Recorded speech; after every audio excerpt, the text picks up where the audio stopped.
હવે સૌથી પહેલાં એક ખૂબ જ મહત્વની વાત સમજી લઈએ. જ્યારે ગાય અથવા ભેંસ બચ્ચું આપે છે ત્યાર પછીના પહેલા 45 દિવસ તેના જીવનના સૌથી મહત્વપૂર્ણ દિવસો ગણાય છે.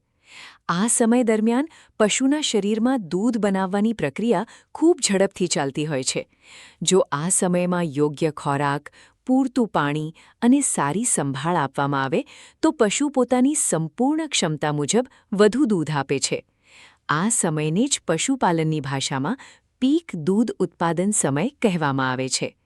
પરંતુ મિત્રો, જો આ શરૂઆતના દિવસોમાં થોડું પણ બેદરકારી રાખવામાં આવે તો પછી મોટી સમસ્યાઓ ઊભી થઈ શકે છે.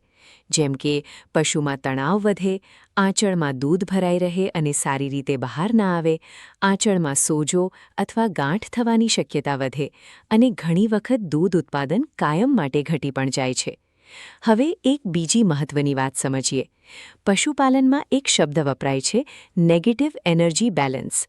તેનો સરળ અર્થ એ છે કે પશુ જેટલી શક્તિ અને પોષણ દૂધ બનાવવા માટે વાપરે છે એટલું પોષણ તેને ખોરાકમાંથી પૂરતું મળતું નથી.